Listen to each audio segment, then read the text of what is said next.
Selamat sore pemirsa, selain 3 informasi utama tadi kami juga telah menyiapkan rangkaian informasi terkini yang terjadi sepanjang hari ini. Bersama saya Fitri Megantara, kita ikuti Metro hari ini selengkapnya. Pemirsa, gunung berapi yang berada di perbatasan Yogyakarta dan Jawa Tengah kembali mengeluarkan awan panas guguran pada Selasa pagi. Balai Penyelidikan dan Pengembangan Teknologi Kebencanaan Geologi atau BPTKG melaporkan ada 2 kejadian awan panas guguran dengan jarak luncur 1,6 hingga 2 km ke arah barat daya. 1 unit bangunan sekolah dasar YPK Metanoia DKI di Kabupaten Yahukimo, Provinsi Papua Pegunungan, hangus terbakar. Diduga bangunan sekolah ini sengaja dibakar oleh kelompok kriminal bersenjata KKB Papua. Penyidik Satreskrim Polresta Bogor menangkap 2 dari 3 pelaku pembacokan terhadap pelajar SMK Bina Warga di Simpang Pomat, Jalan Raya Jakarta Bogor, Jawa Barat. Kini polisi tengah memburu 1 pelaku lainnya yang identitasnya sudah diketahui. Lebih lanjut. Akibat kerap berulah dan ugal-ugalan saat berkendara di jalan raya, pemerintah Provinsi Bali akhirnya melarang wisatawan mancanegara menyewa maupun mengendarai sepeda motor. Menanggapi kebijakan ini, Menparekraf Sandiaga Salahuddin Udo menyatakan Pemprov Bali juga harus memikirkan para pelaku usaha rental kendaraan bermotor agar tetap laku. Untuk mengetahui bagaimana tindak lanjut larangan wisatawan asing mengendarai motor, telah bergabung bersama kami Kabid Humas Polda Bali, Kombes Pol Stefanus Satake Bayu Setianto. Selamat sore. Pemirsa, usai jeda Metro hari ini akan segera kembali dengan informasi mengenai seorang kepala desa. Pemirsa, seorang kepala desa di Serang, Banten disuntik cairan berbahaya oleh seorang mantri hingga meninggal dunia. Polisi menyebutkan korban meninggal dunia setelah disuntik cairan yang mengakibatkan korban sesak nafas.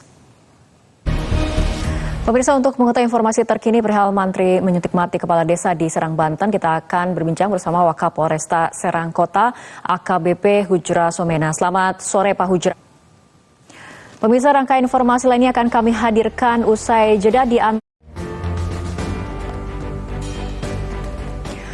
Pemirsa, seorang anak di bawah umur, siswa kelas 3 SMP di Purwakarta, Jawa Barat ditangkap polisi karena mengedarkan narkoba. Tersangka yang juga anak dari pedangdut Lilis Karlina ini mempekerjakan orang dewasa untuk mengedarkan narkoba hingga keluar kota Purwakarta. Pemirsa, untuk mengetahui perkembangan penyidikan kasus narkoba yang menjerat anak di bawah umur yang telah ditetapkan sebagai bandar narkoba, telah bergabung bersama kami Kapolres Purwakarta KBP Edward Zulkarnain. Selamat sore Pak Edward. Kita beralih ke informasi lainnya. Indonesia Police Watch atau IPW melaporkan dugaan tindak korupsi yang dilakukan oleh seorang wakil menteri ke KPK. Tindak korupsi gratifikasi sebesar 7 miliar rupiah ini diduga diterima pejabat negara dari hasil konsultasi hukum serta permintaan pengesahan status badan hukum. Pemirsa, Lembaga Perlindungan Saksi dan Korban atau LPSK menolak. Pemirsa, Lembaga Perlindungan Saksi dan Korban atau LPSK menolak untuk memberikan perlindungan kepada AGH, pacar Mario Dendi yang telah ditetapkan sebagai tersangka penganiayaan. Berdasarkan hasil penilaian LPSK, AGH tidak memenuhi syarat untuk mendapatkan perlindungan. Itu yang paling penting. Hari ini KPK memeriksa Kepala Kantor Pelayanan Pajak Madya Jakarta Timur Wahono Saputro dan Kepala Kantor Bea Cukai Makassar Sulawesi Selatan Andi Pramono. KPK ingin mengklarifikasi harta kekayaan kedua pejabat di lingkup Kementerian Keuangan ini yang dinilai diperoleh secara tidak wajar. Pemirsa, kapal cepat penumpang Cantika rute Bau-Bau Kendari karam di perairan Kendari, Sulawesi Tenggara. Penyebab kapal karam diduga karena menabrak karang. Selamat sore pemirsa, Anda menyaksikan Headline News. Polres Metro Jakarta Barat membongkar praktik porno aksi yang disiarkan langsung melalui aplikasi di media sosial. 2 wanita muda yang berperan sebagai pelaku dan seorang pria yang berperan sebagai agen ditangkap di 3 lokasi berbeda. Petugas ASN Ditjen Pajak Kementerian Keuangan Wahono Saputro memilih bungkam usai diperiksa oleh penyidik KPK. Wahono ikut diperiksa KPK terkait istrinya yang memiliki saham di bisnis properti milik istri Rafael Aluntri Sambodo di Minahasa Utara. Demikian Headline News untuk kali ini. Anda juga dapat menyaksikan Headline News di metrotvnews.com, medcom.id, dan MG Radio Network. Tetaplah bersama kami. Metro hari ini akan kembali dengan informasi mengenai Gunung Merapi.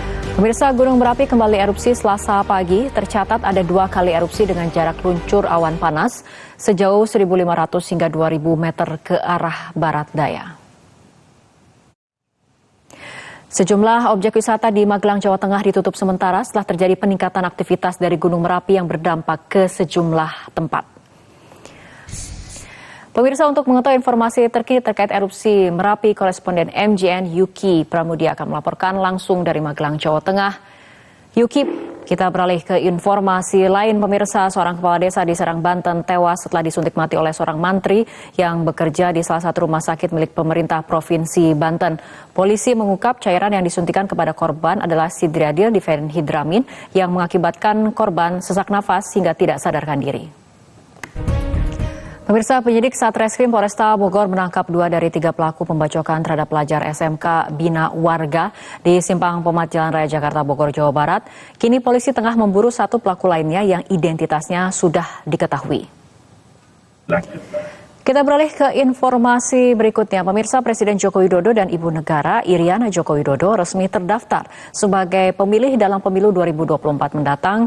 Komisi Pemilu melakukan pencocokan data pemilih ke Presiden Jokowi dan Ibu Negara. Pemirsa, putra pedangdut yang masih duduk di bangku kelas 3 SMP ditangkap polisi karena kedapatan menjadi Pemirsa, seorang anak di bawah umur siswa kelas 3 SMP di Purwakarta, Jawa Barat ditangkap polisi karena mengedarkan narkoba. Tersangka yang juga anak dari seorang pedangdut ini mempekerjakan orang dewasa untuk mengedarkan narkoba hingga keluar kota Purwakarta. Pemirsa, Indonesia Police Watch atau IPW melaporkan dugaan tindak korupsi yang dilakukan oleh seorang wakil menteri ke KPK. Tindak korupsi gratifikasi sebesar 7 miliar rupiah ini diduga diterima pejabat negara dari hasil konsultasi hukum serta permintaan pengesahan status badan hukum. Kapal cepat penumpang Cantika rute Bau-Bau Kendari karam di perairan Kendari, Sulawesi Tenggara. Penyebab kapal karam diduga karena menabrak karang. Pemirsa, usai sudah kebersamaan kita dalam Metro hari ini, mewakili kerabat kerja yang bertugas, saya Fitri Megantara mengucapkan terima kasih atas perhatian Anda. Tetaplah bersama kami, sesaat lagi Prime Time News akan segera hadir.